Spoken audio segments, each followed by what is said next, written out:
इसका मतलब है जितना ज्यादा रेजिस्टेंस उतनी कम करंट, और जितनी ज्यादा करंट उतनी ही कम रेजिस्टेंस। जितना एरिया ज्यादा होगा उतनी कम रेजिस्टेंस होगी, जितना एरिया ज्यादा होगा उतनी कम रेजिस्टेंस होगी, जितनी ज्यादा लेंथ उतनी ज्यादा रेजिस्टेंस, और जितना ज्यादा एरिया उतनी ही कम रेजिस्टेंस, उतनी ही कम रेजिस्टेंस। जो हमारा कल का सेक्शन है वो खाली क्वेश्चन, उसमें कल के सेशन में हम खाली क्वेश्चंस करेंगे। जो भी आपकी बुक में अभी तक क्वेश्चंस है, एक तो वो करेंगे और बुक के बाहर भी जो क्वेश्चंस है वो भी करेंगे। सो हेलो अस्सलाम वालेकुम वरहमतुल्लाहि वबरकातुहू। उम्मीद करते हैं कि आप सब ठीक होंगे, बढ़िया होंगे, अच्छे से होंगे। और ये है हमारा लेक्चर नंबर 8 इलेक्ट्रिसिटी का लेक्चर नंबर 8। और पिछले लेक्चर में हमने बात की थी ओम्स लॉ के बारे में और रेजिस्टेंस के बारे में बात की थी। हमने बात की थी जो ओम्स लॉ है V is directly proportional to I, मतलब potential difference is directly proportional to I। जितना ज्यादा पोटेंशियल होगा उतनी ज्यादा करंट भी होगी, उतनी ज्यादा करंट भी होगी। और जब ये प्रोपोर्शनलिटी हटाई गई थी, इसके बदले एक कांस्टेंट आया था, वो R। और ये जो R है इसमें यही है रेजिस्टेंस, यही है रेजिस्टेंस। हमने कल रेजिस्टेंस के बारे में भी बात की थी। मैंने बोला था ये जो रेजिस्टेंस है, it is the opposition, it is the opposition offered by the particles of conductor, the particles of conductor in the path of moving charge electrons।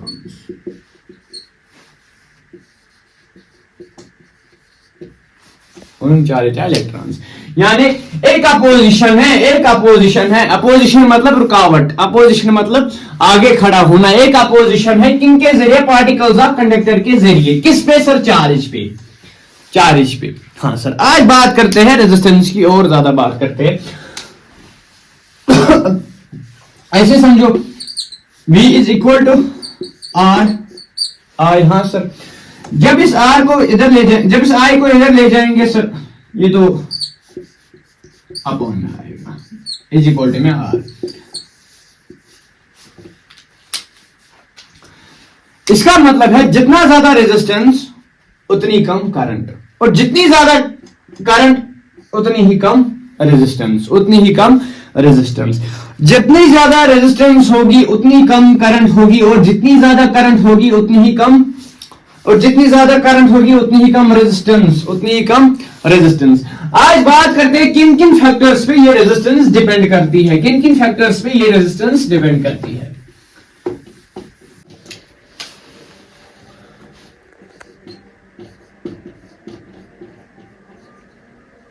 Factors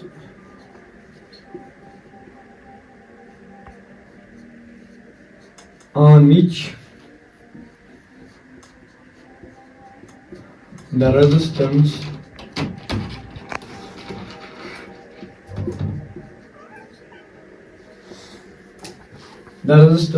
of the conductor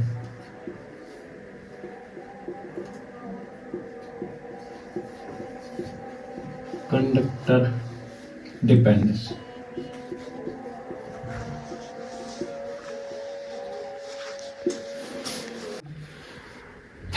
on which the resistance of the conductor depends, यानी किन किन factor पे ये resistance depend करती है, किन किन factors पे ये रेजिस्टेंस डिपेंड करती है।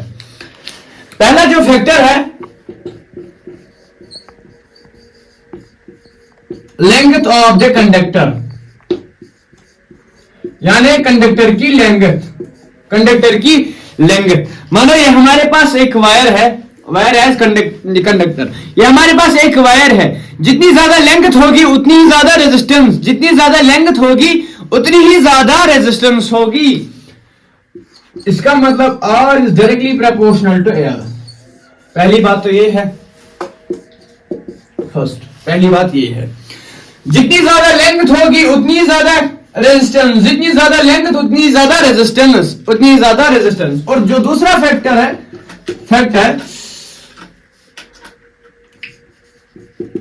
on its area of cross section. इस पे हमने बात की थी, इस पे भी हमने बात की थी, एरिया पे बात की थी। यानी ये जो रेजिस्टेंस है ये इनवर्सली प्रोपोर्शनल है एरिया के, समझ लो। ये तो होगी लंबाई की बात, जितनी ज्यादा लंबाई होगी उतनी ज्यादा रेजिस्टेंस, उतनी ज्यादा रेजिस्टेंस, उतनी ज्यादा रेजिस्टेंस। अब जितनी ज्यादा मोटाई होगी यानी एरिया, ये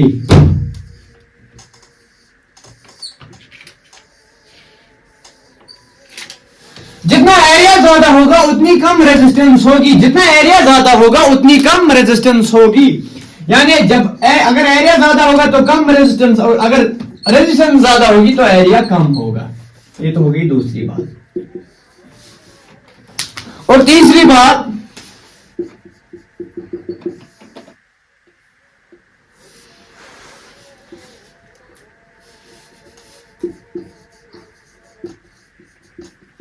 material of the conductor, material of the conductor, material of the conductor। यानी कंडक्टर किस मटेरियल से बना है उस पर डिपेंड करता है, और ये सबसे ज्यादा इंपॉर्टेंट है, ये सबसे ज्यादा इंपॉर्टेंट है। मानो ये मेरे पास एक प्लास्टिक है, जरा इससे आप इलेक्ट्रिसिटी पास करके दिखाओ, नहीं कर सकते ना, तो ये जब मटेरियल पे डिपेंड करता है। और ये जो मटेरियल है ना, इसी को हम रेजिस्टिविटी बोलते हैं, इसी को हम रेजिस्टिविटी बोलते हैं, यानी रो। और इसकी सिंबल है ऐसे, ऐसे सिंबल है, ऐसे सिंबल है रो। ये मटेरियल पे डिपेंड करता है, ये मटेरियल पे डिपेंड करता है। इस पे और ज्यादा, इस पे हम और बातें करेंगे। अभी के लिए आप इतना याद रखो कि रेजिस्टिविटी का मतलब है material, nature of material, conductor, material of conductor, यानी कंडक्टर किस मटेरियल से बना है, किस मटेरियल से बना है। अब अभी के लिए इतना याद रखो, ये रेजिस्टिविटी इतनी ही है। और four last one,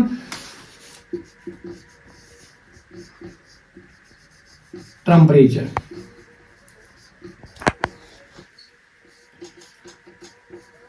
of the conductor, temperature of the conductor, temperature of the, जितना ज्यादा टेम्परेचर होगा उतनी ही ज्यादा रेजिस्टेंस होगी। टेम्परेचर डायरेक्टली प्रोपोर्शनल है रेजिस्टेंस की, ये बात याद रखना है। जितना ज्यादा टेम्परेचर होगा उतनी ही ज्यादा रेजिस्टेंस भी होगी, उतनी ही ज्यादा रेजिस्टेंस भी होगी, उतनी ज्यादा रेजिस्टेंस भी होगी। तो बात करते हैं फार्मूला क्या निकल के आएगी हमारी रेजिस्टेंस के लिए।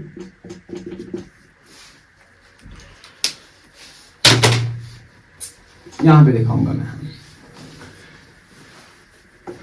पहले तो हमने ये वाली बात की थी कि R is directly proportional to L, और दूसरी हमने ये वाली बात की थी R is inversely proportional to area. ये बात की थी ना? हाँ सर। जब हम इस प्रोपोर्शनलिटी को हटाते हैं तो कोई कांस्टेंट तो आता है ना सर, R इज इक्वलेंट, ये रहा constant rho, L divided by A। ये है रेजिस्टेंस की फार्मूला, ये है रेजिस्टेंस की फार्मूला। जितनी ज्यादा लेंथ उतनी ज्यादा रेजिस्टेंस, और जितना ज्यादा एरिया उतनी ही कम रेजिस्टेंस, उतनी ही कम रेजिस्टेंस। और ये है सर रेजिस्टिविटी, और है सर ये रेजिस्टिविटी। अब जान लेते हैं रेजिस्टेंस और रेजिस्टिविटी है क्या, रेजिस्टेंस और रेजिस्टिविटी है क्या। पहले आप इसको उतारो फिर बात करते हैं।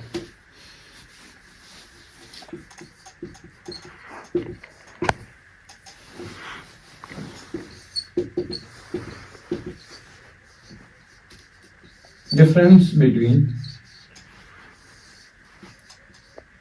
resistance and resistivity, resistance and resistivity, resistance and resistivity। ये काम करो, ऐसे लिखो, यहां पे आप रेजिस्टेंस लिखो और यहां पे रेजिस्टिविटी लिखो।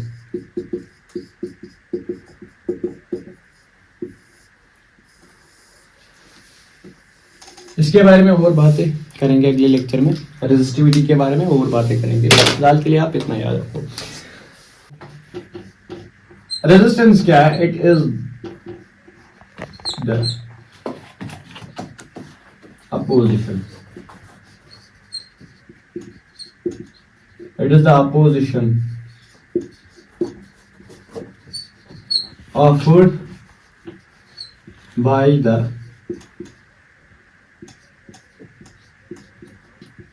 particles of atom.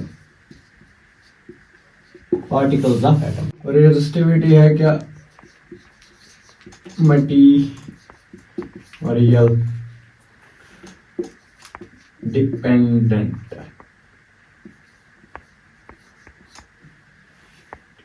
Material dependent property है property which resists the flow of charge.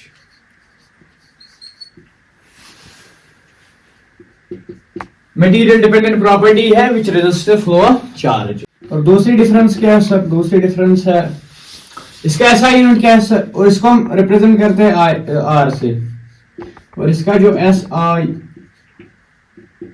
Unit है वो है ओम।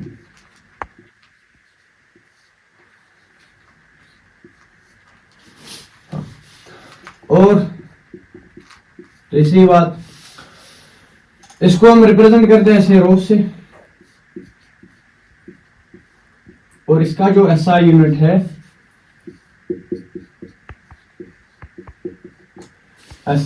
है वो है ओम मीटर। आया कहां से उसके बारे में बात करेंगे, इसके बारे में बात करेंगे। डेरिवेटिव यूनिट है, इसके बारे में बात करेंगे। आया कहां से उसके बारे में बात करेंगे। और तीसरी क्या है? It depends on resistivity itself. कैसे? R is equivalent to, इसमें रो आता है, इसमें रेजिस्टिविटी आती है, और एक इस पे डिपेंड करता है मटीरियल डिपेंडेंट है। मटीरियल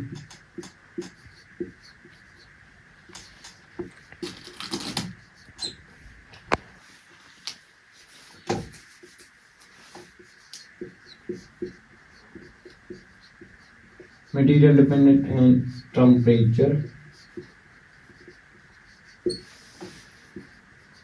डिपेंडेंट है। मटीरियल डिपेंडेंट है, वो टेम्परेचर पे डिपेंड करती है। इसके बारे में और बातें होंगी अगले लेक्चर में। फिलहाल के लिए इनकी जो डिफरेंस है वो आप नोट डाउन कीजिए। ये अपोजिशन है ऑफर्ड किनके जरिए? पार्टिकल्स के जरिए। जो एटम पार्टिकल्स हैं उनके जरिए अपोजिशन है, और ये मटेरियल पे डिपेंड करता है किस चीज का मटेरियल होगा। फॉर एग्जांपल अगर रबड़ का होगा या कोई प्लास्टिक का मटेरियल होगा, उस पर करंट फ्लो नहीं होगी। तो ये मटेरियल पे डिपेंड करता है। और इसका ऐसा यूनिट है ओम, और इसका ऐसा यूनिट है ओम मीटर। कहां से आया वो मैं अगले लेक्चर में बताऊंगा। ये डेरिवेटिव यूनिट है, लोड लेने की कोई बात नहीं। It depends on resistivity itself. Resistivity पे डिपेंड करती है, और रेजिस्टिविटी किस पे डिपेंड करती है? मटेरियल पे डिपेंड करती है और टेम्परेचर पे डिपेंड करती है। आप इतना आज नोट कीजिए। तो ये इनकी डिफरेंस है। बाकी रेजिस्टिविटी के बारे में और बातें करेंगे अगले लेक्चर में। इसको अच्छी तरीके से जानेंगे, रेजिस्टिविटी है क्या, ये डेरिवेटिव यूनिट कहां से आ गई, इसको अच्छी तरीके से हम जानेंगे। और आज के लेक्चर में हमने एक तो ओम्स लॉ को रिवीजन किया, और रेजिस्टेंस को भी थोड़ा सा ऊपर से देख लिया, और रेजिस्टिविटी को भी थोड़ा ऊपर से देख लिया। तो बाकी रेजिस्टिविटी को हम अगले लेक्चर में अच्छे से डिकोड करेंगे। तो मिलते हैं अगले लेक्चर में, तब तक के लिए अपने दुआओं में याद रखना। और एक जो हमारा कल का सेशन है वो खाली क्वेश्चन, उसमें कल के सेशन में हम खाली क्वेश्चंस करेंगे। जो भी आपकी बुक में अभी तक क्वेश्चंस है, एक तो वो करेंगे, और बुक के बाहर भी जो क्वेश्चंस है वो भी करेंगे। कल के लेक्चर में खाली क्वेश्चन प्रैक्टिस होगी, और उसके बाद जो लेक्चर आएगा उसमें हम रेजिस्टिविटी की बात करेंगे, लेकिन कल के लेक्चर में खाली क्वेश्चन प्रैक्टिस होगी। अभी तक जितना भी हमने पढ़ा यहाँ तक, चाहे इलेक्ट्रिक करंट हो, circuit, potential difference, electric potential, resistance, Ohm's law, यहाँ तक तो हमने पढ़ लिया। पहले हम यहाँ तक क्वेश्चंस करेंगे, तो उसके बाद में हम रेजिस्टिविटी पे आएंगे। तो मिलते हैं अगले लेक्चर में, तब तक के लिए अल्लाह हाफिज और अपने दुआओं में याद रखना। और एक मेरी तरफ से एक रिक्वेस्ट ये थी कि आप में से बहुत सारे लोग वीडियो तो देखते हैं लेकिन चैनल को सब्सक्राइब नहीं करते, तो ये मेरी तरफ से एक रिक्वेस्ट है, चैनल को सब्सक्राइब करना। अगर आपको वीडियो अच्छा लगता है, अगर आप वीडियो को पसंद करते हो तो चैनल को सब्सक्राइब करना और वीडियो को शेयर भी करना। बाकी मिलते हैं अगले लेक्चर में, तब तक के लिए अल्लाह हाफिज और अपने दुआओं में याद रखना। Bye bye.